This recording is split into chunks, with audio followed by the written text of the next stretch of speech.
75th year anniversary, they decided to do something special. You see, for their 50-year anniversary, they decided to do a 50 greatest drivers list. So, when the 75-year anniversary came around, they decided to add 25 drivers to that list. And it was an interesting idea because what drivers would they come up with? Would they come up with actual drivers that do fit this mold, or would it be a cop-out, or mainly just a lot of cup guys, and maybe one or two guys from other series? Would they add some neglected legends that weren't in the original 50? Like, it could be a smorgasbord of everything, but everyone was thinking it was going to be a cop-out, right?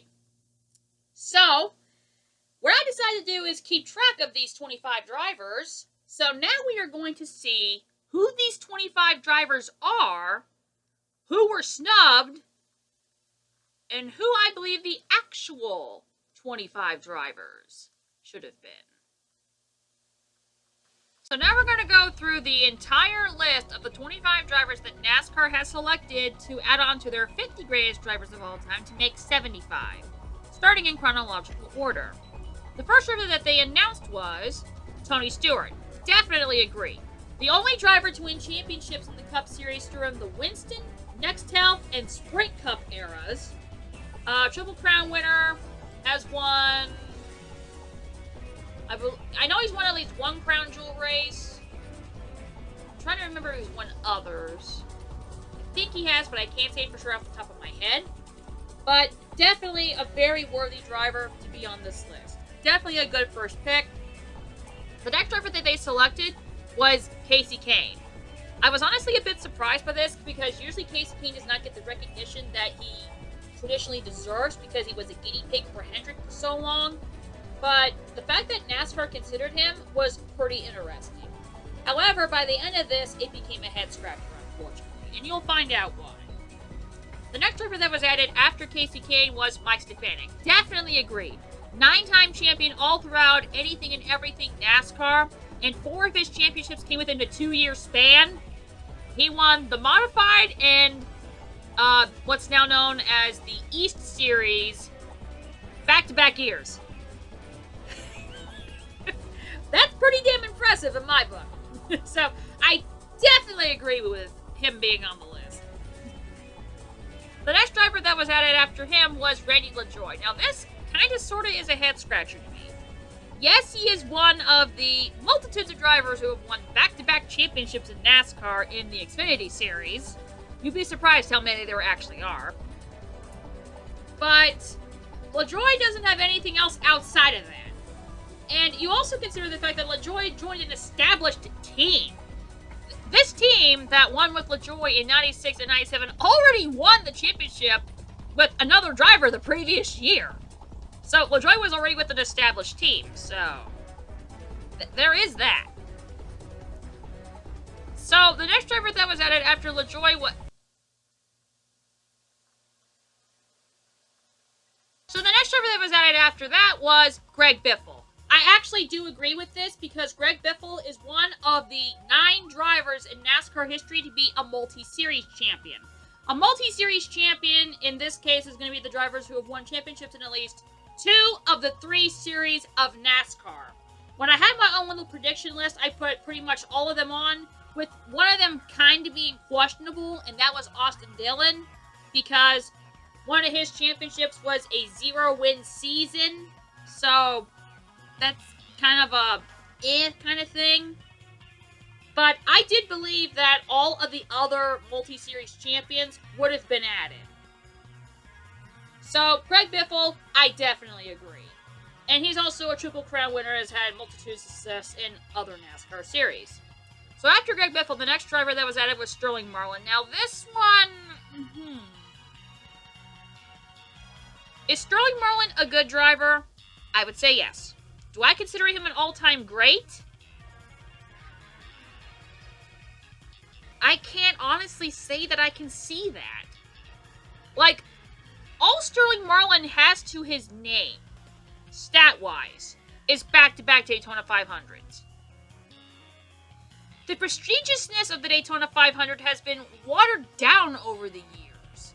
And it's questionable at best as a crown jewel race.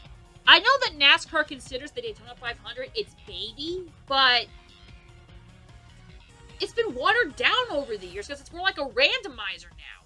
Like, if that's the case and the Daytona 500 is a big requirement, then put Derek Hope in the greatest drivers list. Put Michael McDowell in. Put Trevor Bayne in. Like, Marlin's a good guy and all, but I don't see him being a part of this list just because he won the Daytona 500 back-to-back years. Now, I know some of y'all are going to argue he should have won the championship in 2002, but if you watch that season, his season started downtrodden right before that. Like, before Richmond, if you remember that debacle, he only gained points in 4 out of the previous 10 races. So, he was on a downtrodden of a season, losing momentum.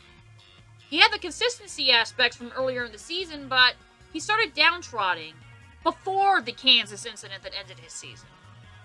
So, he would have finished like maybe top 10 in points, but by the time we got to Kansas, he wasn't really a factor in terms of the championship. And unfortunately, that proved it. So the next driver that was announced after Sterling Marlin was Ryan Newman. This one also feels a little bit questionable to me. Now, I will say, he should have been the Cup Series champion in 2014. Because no one wanted to see Harvick win after he tried to get both Brad Keselowski and Jeff Gordon suspended after Texas. He's the one who caused that fight, crybaby. Anyway. Newman does have a few crown jewel races under his belt.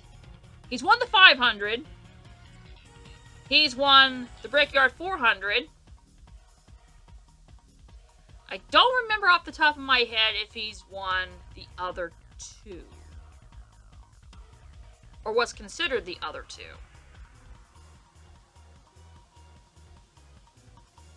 But either way, Newman does have the Triple Crown. He's won in all 3 major series in NASCAR. He's had plenty of success in terms of the modifieds and stuff. But he's also never won a championship.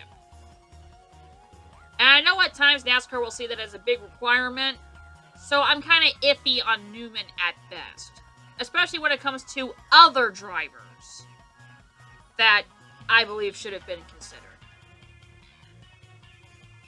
So the next driver considered after Ryan Newman was Denny Hamlin. Now, Denny Hamlin's basically in the same boat as Sterling Marlin. Yes, you have Daytona 500 wins. What else? Now, Hamlin, to his defense, is a Triple Crown winner and has won other crown jewel races. But that's about it. He, in 2010, along with Mike Skinner in 2007, are considered to have the biggest championship chokes in NASCAR history. That is essentially Hamlin's legacy. Along with his whiny... what's the word I'm looking for? Narcissistic attitude towards things. He thinks everything should be about him. And drivers have tired about him for years. So... he's got longevity, but that's about it. So... Hamlin is honestly questionable at best for me. So the next driver that was announced after Denny Hamlin was Chase Elliott.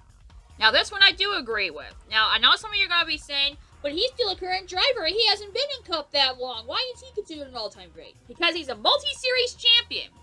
In the short time he's been in NASCAR, which is, I think, right around a decade. I think he came into the sport in like 2013 or something. It's now 2023 at this time. He already has an Xfinity Series title and a Cup Series title, and he's a Triple Crown winner.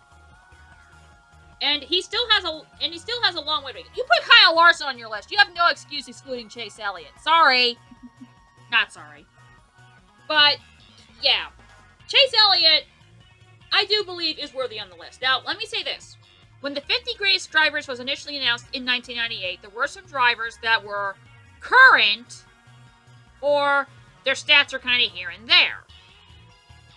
So, you cannot honestly tell me that you cannot justify excluding Chase Elliott from the list when you see the aspects of how the drivers were in 1998.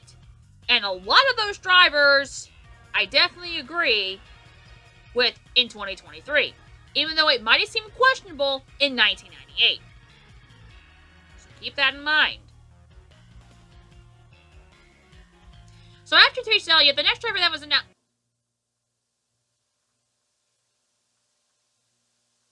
So after Chase Elliott was announced, the next driver that was announced was Ron Hornady. He's the all-time Truck Series champion. He has 4 championships, and there's 2 drivers tied for second with 3 championships apiece. So I could definitely see Ron Hornady being on this list, especially since a lot of people think he was the golden boy of the Truck Series in the late 2000s. We have our reasons for thinking that. But anyway, I do believe that Ron Hornady is worthy. For the longest time, he had the most truck wins until Kyle Busch decided to do what he decides to do best, which is what we like to call bushwhacking back in the day. But anyway, yeah, even though I'm kind of hearing there towards Hornady nowadays, I do believe he is worthy for this list. So after Hornady, the next driver that was announced was Jeff Burton. Now this one was kind of a to me because of this. I questioned Sterling Marlin, who basically has 2 Daytona 500s, and that's about it. Jeff Burton doesn't even get that far. He's never been able to contend for a championship because he was second in command at Roush, and Roush did a lot of drivers dirty outside of their 2000s era. And then when he went with the RCR, you're going to be a guinea pig to Kevin Harvick. That's just how it was. And yes, Jeff Burton did manage to find success with both those teams. But he never had the chance to win championship with them. Now, granted, Jeff Burton does have a lot of success in both Cup and Xfinity despite that. And he also has a couple of the Triple Crown wins. He's won the Coke 600. He's won the Southern 500. Never really had a chance to win the Daytona 500 except in 2000, but that was the race that no one wants to remember because Dale Earnhardt called it the worst race ever. Yes, that's the reason. And that was Earnhardt's form of racing outside of being a dirty driver. That's another story for another time. Because plenty of people have covered that race already. But anyway. Jeff Burton, he's a good driver. Do I consider him an all-time great? That's questionable at best. So the next driver that was considered after Jeff Burton was Dale Earnhardt Jr. He is one of the multiple back-to-back champions in what's now known as the Xfinity Series. He got his in 98 and 99. And he definitely has a lot of success in Cup as well, despite being a Hendrick guinea pig, as pretty much anyone else not named Jeff Gordon or Jimmy Johnson. More on that later. But the way that I feel about some things in regards to this particular situation, I do believe that Junior is worthy for this list. And I know some people out there is going to say, he's only in there because he was dead, which is illogically stupid, because Dale Earnhardt Jr. to me is better as a driver and a person than Dale Earnhardt Sr. Now, if you want to say otherwise, that's your problem. But I do believe that Junior is very worthy of being on this list, not just because of the driving aspect, but because of merit. So, moving on, the next driver announced after Junior was Bobby Labonte. Definitely agree. Bobby Labonte is a criminally underrated driver. Like, he is similar to a lot of other drivers that you don't really recognize their talents because there's another driver on that team that's the top priority guy. I see Bobby Labonte as a better version of Jeff Burton because Bobby Labonte does have championships. And not only that, he's a multi-series champion. He was the very first driver to be a multi-series champion. He won the Xfinity Series championship when I was very young. And then he won the Cup Series championship multiple years later. He won it in 2000. So, and he's also a Triple Crown winner, I know that. And he's also won at least one of the Crown Jewel races. I know he won Indy in 2000. He should have won the Daytona 500 in 2011. That's another story for another time. And I don't remember if he's won the others. I don't think he ever won those races. But his success throughout the overall aspect of NASCAR and not just Cup does make me consider him an all-time great. I definitely agree with that. So the next driver announced after Bobby Labonte was Martin Truex Jr. Now, I did have Truex on the list because he's also a multi-series champion. I know everyone remembers his dominant performance in 2017, but what some may not remember is that he's also a back-to-back Busch Series, now Xfinity Series champion, in 2004 and 2005. This was during the era of what was known as bushwhacking. So yeah, I definitely believe that we'll get to him later. I said Matt Kenseth because I referenced him in Truex comparison in another video. But anyway, we'll get to Kenseth in a second. But I do believe that Martin Truex Jr. is very worthy of being on this list. I believe he's won the Triple Crown. Yeah, I think he has won the Triple Crown. I don't remember what truck race he won, but I think he has won the Triple Crown. But anyway, another criminally underrated driver, just like Bobby Labonte. Like, when it comes to the aspects of the team, it's another driver that you recognize on the team he's on. Like, in Labonte's case, it was Tony Stewart, and in Truex's case, it's either Junior or Waltrip or Busch and Hamlin. So, the fact that he was double underdog in that aspect definitely makes Martin Truex Jr. a very worthy driver of being on this list to me.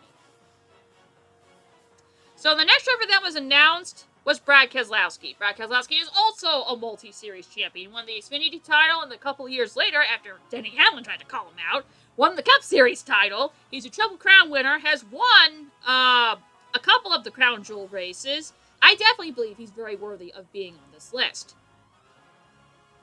So the next driver announced after that, and this one was the game changer. At least so I thought.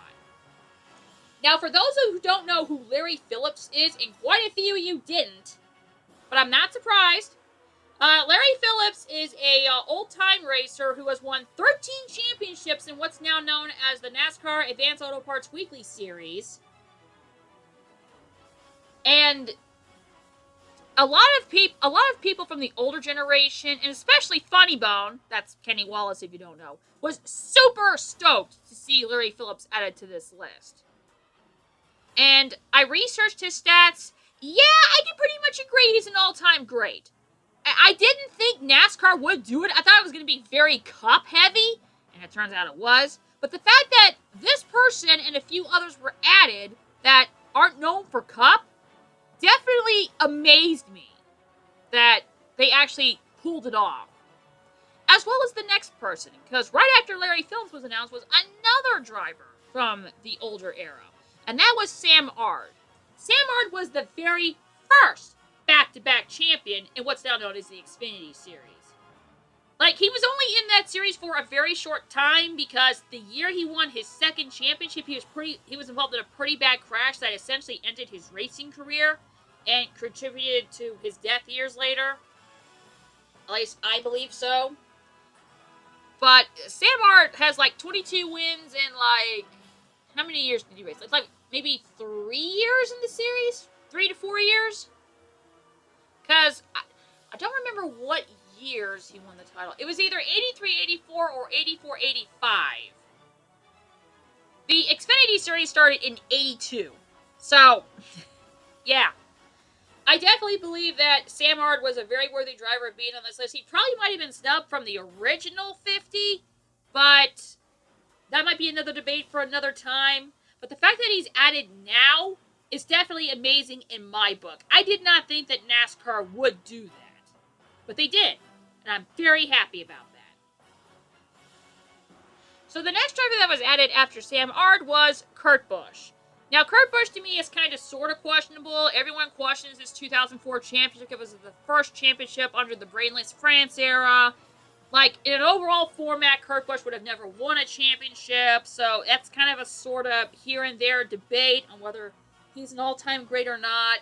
Now, he has won the Triple Crown, and I believe he has won a few of the Crown Jewel races. I know he won the 500 in 17. I want to say he won the Southern 500 at some point, but I don't remember what year that would have been. I don't think he's won the 600. I'm trying to get all this stuff off my top of my head, because I got a lot of info to go through. But I honestly consider Kurt Busch as questionable at best. But we'll see where that goes down the line. Now, literally the same time he was announced, Kyle Busch was announced. I can't tolerate that little clod, but this was expected. He has the stats to back it up, even though I think he locks in into a lot of that stuff. And, yeah, he technically is a multi-series champion. No one counts 2015, but he did win 2019, so you can't debate that, along with his 2009 Busch title. Well, when he won, it was the Nationwide Series. It's now Xfinity Series now, so who cares? But he does have those two legitimate championships 10 years apart, which kind of here and there. He does have the most wins in trucks in Xfinity. He's not going to get to Cup, so screw that, Kyle. But I can't tolerate him, and I feel like a lot of things are handed to him, but he does have the stats to back it up, so I can't really debate that further than that. And the same goes for the next driver that was announced, and that was Kevin Harvick. I expected him to be on the list as well, even though I can't tolerate him a little bit. He's been basically gifted everything under the sun ever since he took over Dale Earnhardt's ride. I will always say that, but he does have 2 legitimate championships. I don't count him as a Cup champion because 2014 he should have been suspended for trying to cause 2 drivers to be suspended after Texas. Don't think I forgot about that, Harvick. That was your fault, not Brad's, not Jeff's. But he's one of the golden boys of the Cup Series, so yeah, kind of expected that he would be on the list. He's classified as a 3-time NASCAR champion, even though I technically call him a 2-time NASCAR champion, both in the Busch Series, but he's also a Triple Crown winner. He's also won a few of the Crown Jewel races, so you can't really debate beyond that point either, but, So, now we have a problem. We still have one driver that everyone and their grandmother knows is going to be on this list. So we're essentially down to the last 3 drivers. We know who one of these drivers is. So now we have 4 drivers to me competing for 2 spots. We have a 3-time Truck Series champion, in which none of his championships contain a 0-win season. We have a multi-series champion, in which neither of those seasons were a 0-win season. We have a 2-time Cup Series champion, who everyone says both are illegitimate. And then we have a 1-time Cup Series champion, who has less championships than the other 3. So now the question is, along with the obvious driver who hasn't been announced yet, was it going to be something unexpected but yet deserving and cool, or was it going to be a cop-out? The next driver that was announced was Joey Logano. That pretty much confirms it was a cop-out, because with Logano announced, you now know the last 2 drivers were Matt Kenseth and Jimmy Johnson.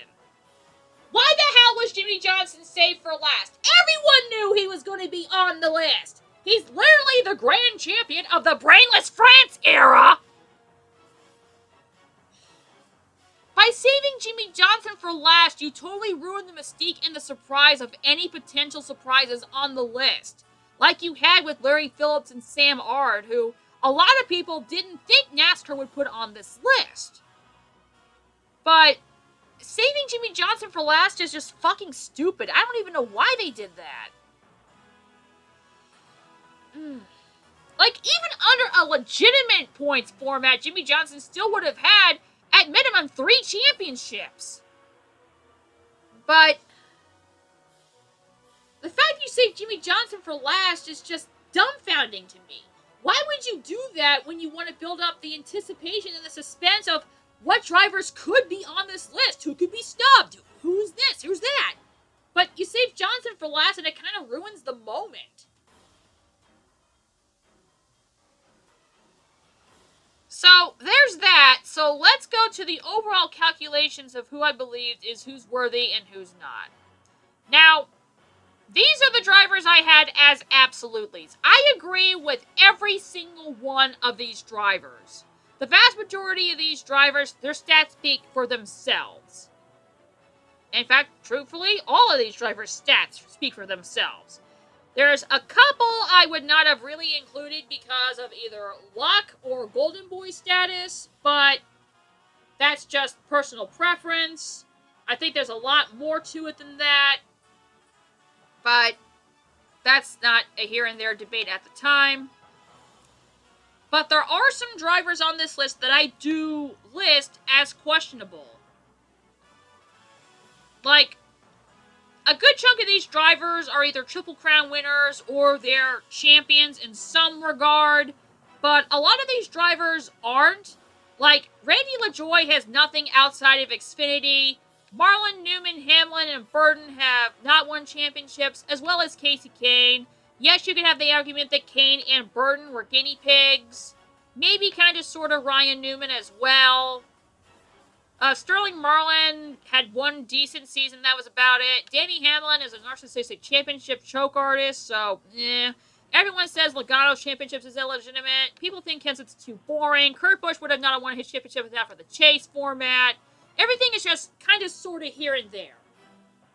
So, yeah, there is that. Kyle Larson was exposed as a racist not once but twice in the same year, 2020, and should have never been invited back by NASCAR, especially after the so-called initiative to remove all forms of discrimination from the sport was, by the way, was total phony baloney. Carl Edwards should have been banned from the sport after trying to murder Brad Keselowski not once but twice in the same year, 2010, and neither driver should have been acknowledged in any way, shape, and form, let alone as an all-time great, because guess what? Neither one are as an all-time great. Thank you! Moving on. So, of course, with a list like this, you are going to have quite a few snubs. Like, as you can see, these are the drivers I have as the snubs on this list. You have the 2 3-times Truck Series champions. You got the 2 multi-series champions who were snubbed. You have the 1 Cup champion who was snubbed. You have a very successful, especially points-wise, modified driver who I believe was a potential snub. You have a pioneer of the Busch Series who has more wins than Sam Ard, believe it or not, that I believe could have been on this list as well. You got a 2-time NASCAR champion who has success in multiple series. You got another driver who, like Denny Hamlin, is well known for his longevity in the series. And then I know you're probably curious about these 3 names right here. I saw some people wondering about international drivers and international series, especially since Larry Phillips representing the weekly series came up. So what I decided to do is go through the records for the Mexico, Pinty's, and Milan Euro series and find their best drivers. And all 3 of those drivers in their respective series are 4 times champions, so I put them on the list as potential snubs. So with that in mind, I decided to rewrite the list itself, take all the drivers that I had considered along with the ones that I knew would be in. And what I decided to do is re-rack them. And I'm going to put the questionable and snub drivers into their own little pile and fill out the list along with the obvious picks. And you're seeing the questionable and snub driver stats now. And what I'm going to do is fill out the rest of the list correctly and tell you which drivers should have been on this list. So now I'm going to tell you how this top 25 or 25 driver DLC thing for the greatest drivers should have gone. First things first, the drivers that were already on the list that I agree with. Now, all 14 of these drivers were on the list already, and all of them I agree with, even though a couple of them I really do not like. So there's that. So, The first driver that I added was Bill Rexford. He is the one Cup Series champion that was not added in the original 50. Bill Rexford has more top 10s and starts than Red Byron, the first champion. So, if we're going by that aspect of the standard, considering that Rexford was the second ever Cup champion, then there's no excuse for him to have been excluded at all the first time or the second time. Yeah. And then from there, I added the 3 Cup champions that were also additionally listed already that I had under questionable, since everyone thinks that being a Cup champion is an automatic thing. And for those wondering about Kyle Larson, don't worry about that, because if Larson was banned correctly like he should have been, then the 2021 Cup champion legitimately would have been Martin Truex Jr. He's already on the list. No harm, no foul. We can proceed. The next thing that I did was add the multi-series champions that got snubbed, and that was Johnny Benson and Austin Dillon. I believe that both of them are very worthy. I know some people are going to question Austin Dillon because his Xfinity Series championship was a 0-win season, but that gets negated by the fact that he has won the Triple Crown, and he's also won Crown Jewel races. So, yes, there is an argument for Austin Dillon to be on the list. Even Reddit said Austin Dillon should have been on the list. So, yeah. The next thing that I decided to do was add who I believed was the best of the international drivers. Now, all 3 of the drivers that you saw listed are 4 times champions in their respective field, but one does have an advantage over the other 2. Ruben Garcia Jr. also has a 5th championship in another series, the Stock V6 series, whatever that is, but whatever, it's still a NASCAR championship, so he's a 5-time champion. I would classify him as an all-time great.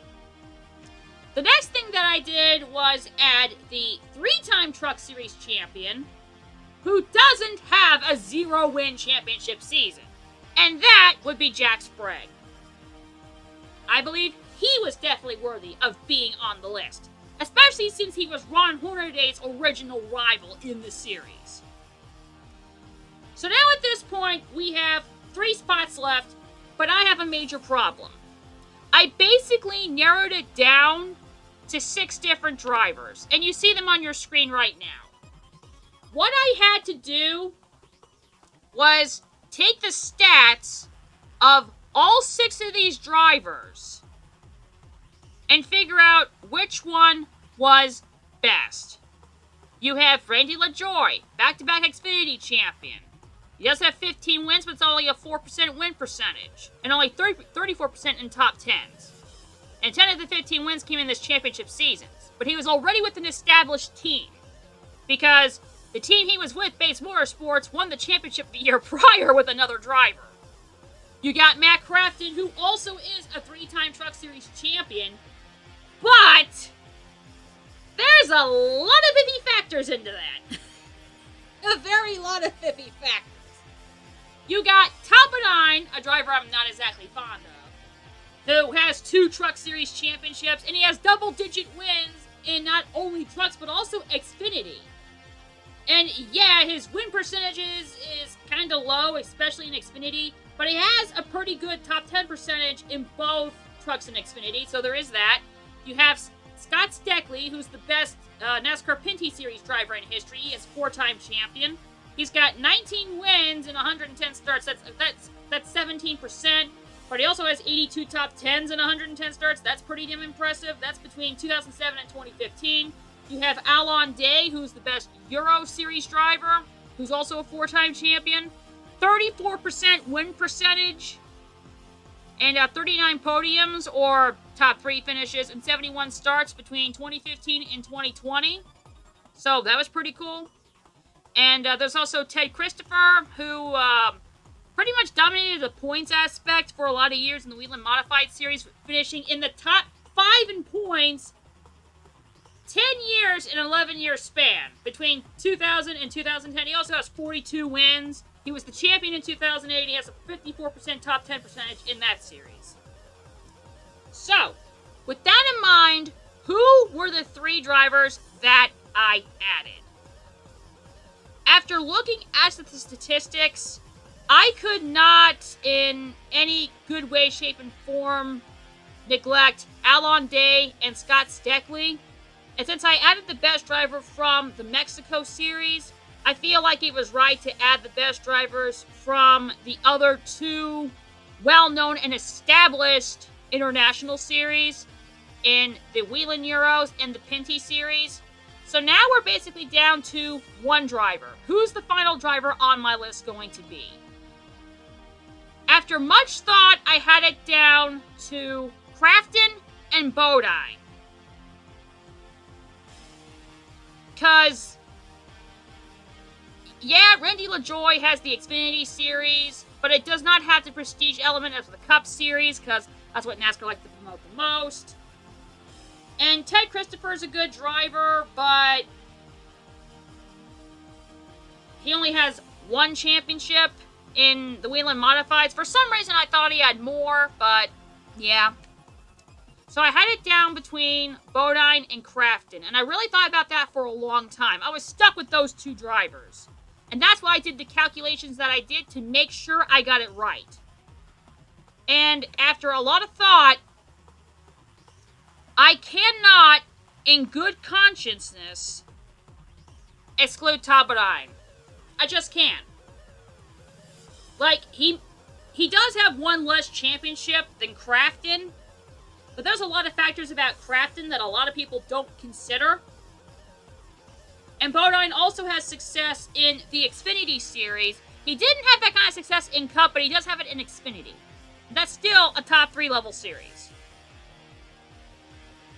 So, basically, Bill Rexford and all the drivers listed here are the drivers I would have added instead of the other drivers on NASCAR's list that they had that I did not. So basically, Bill Rexford and these drivers highlighted, those are the snubs. Those are the ones who got snubbed the most. And that's the way I feel about that one in particular. And, yeah. That's basically how I really feel about that kind of thing. In regards to these guys being the guys who were the snubs. Like, here are the guys that I had left out. I left out LaJoie because the win percentage was kind of low and I didn't have anything else anywhere else. Crafton I'll get to a second. Christopher, for some reason I thought he was better than he actually was. He was still good, but not as much as I thought. Tommy Houston did not have the championship factor, nor does any other driver listed here. None of these guys won a championship. Like, and this is the reason y'all can't try to say, oh, she put Johnny Benson in, she's biased. I took Casey Kane out. What's that tell you? Like, Casey Kane is definitely an awesome driver, but the stats they weren't on his side, unfortunately. He has the highest win ratio in any series, minimum 5 starts, and he's won multiple Crown Jewel races, he's won the Triple Crown. But a lot of drivers have done that kind of aspect. Ryan Newman has basically done that as well. And honestly, he should have won the 2014 championship. If he would have won the championship, he would have been in and Bodine would have been out. But I digress. Jeff Burton, he's a good driver, but he just didn't have that championship factor. Yeah, he was second in command and or a guinea pig, depending on whether you talk about Roush or RCR. But Denny Hamlin, just basically a glorified Ryan Newman. Schrader, very good guy. A lot of longevity to his series, but that's basically the only thing I can say. He was the first driver to do the Triple Crown, winning all 3 National Touring Series, but that's basically about it. And Sterling Mullen only has 2 Daytona 500s. Whoop-de-doo. Derek Cope has 1. Where's his part of this little list here? So, yeah, that's basically it in terms of that factor. Now, I did say I was going to talk about Matt Crafton, because it may seem weird to a lot of you that I include Jack Sprague, but not Matt Crafton, but both of them are 2-time truck champions. Well, there's a couple different factors here to Crafton. This is where sometimes modernization of technology and being able to research these does not help some of these drivers.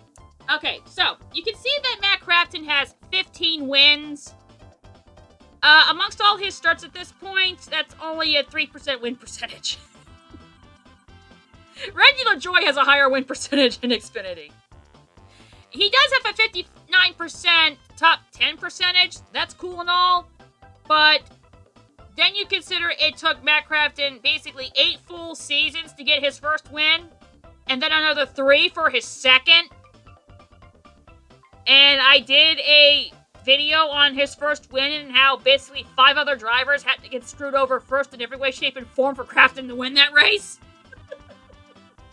And yes, Crafton does have the distinction of being the first and so far only driver to win back-to-back Truck Series championships when he did that in 2013 and 2014. But that's only because Johnny Benson literally outsmarted everyone and beat Ron Hornady in 2008. That was literally the only reason that happened. And don't even get me started on 2019 because that was Crafton's winless Truck Series season. And that was arguably one of the worst years ThorSport could have had because they only had 1 win the entire year, and it was with their guinea pig, Johnny Sauter, who won Dover that year. But no, Crafton was the priority guy, so Sauter, who was the only winner, and Grant Enfinger, who was their best driver statistically the entire season, basically got screwed over at Las Vegas.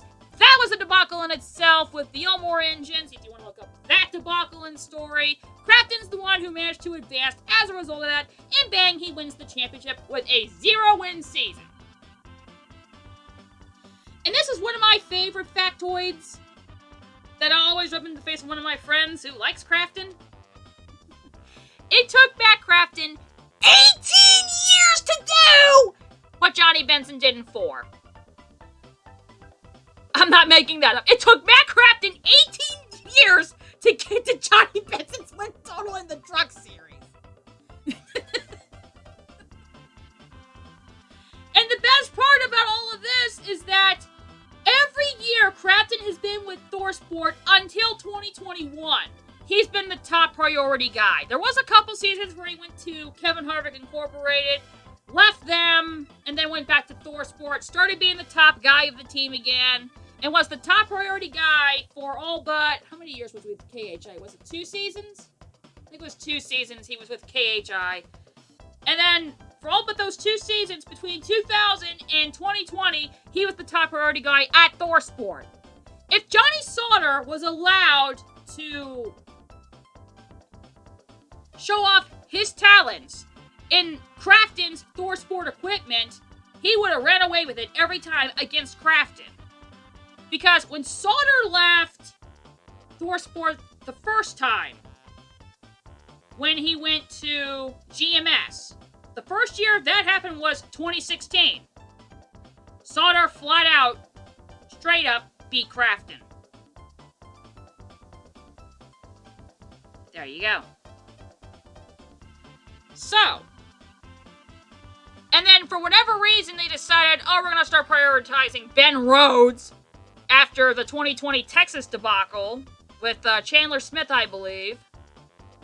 And that was a mess in itself. It still continues to be a mess in itself. And now he's the priority guy. And now Crafton finally knows how it is to be guinea pigged. It should have happened much earlier.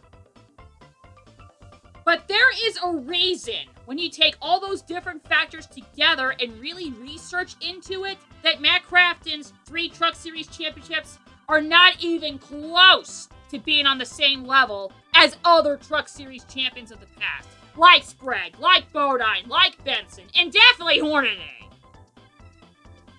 So in the end, Crafton falls short because of all of these things you can observe about his entire Truck Series career. So that's it for my rant for the day. So, basically, and that's all the info about all the drivers that I had left out. The drivers who should have been actual snubs. But this was basically my list of who the top 25 drivers should have been. And they basically got all but 8 of them right. There were definitely a lot of snubs. There were 8 snubs. So, this basically is my fix to that list. So there we go with that. Like, seriously, justice for Bill Rexford. Come on, man. You can't do all that stuff you did with with the cupification or the cup out of this entire list, with your list being 20 out of 25. We can't have that.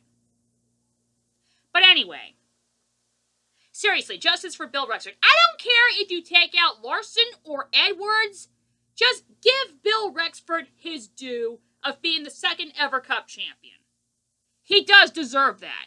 It is not fair that you snubbed this guy twice just because his championship was in 1950.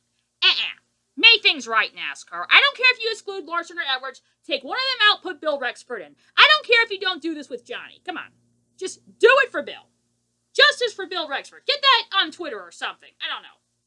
So yeah, Bill Rexford and all the drivers highlighted here, those are the 8 snubs on the list. So that's basically my list, which is a lot of the drivers that NASCAR had on their list, plus 8 drivers that I feel were snubbed. Seriously, hashtag justice for Bill Rexford.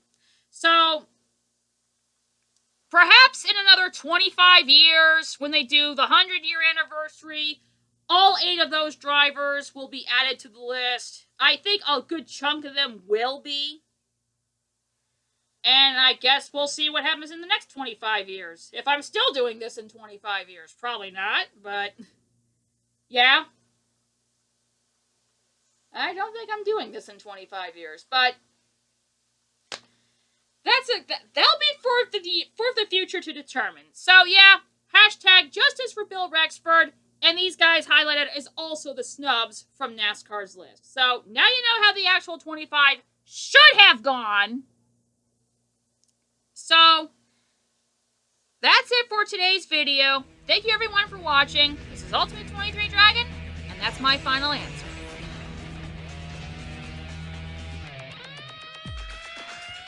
Just hit the button. It doesn't take that long. Subscribe, hit the bells, follow.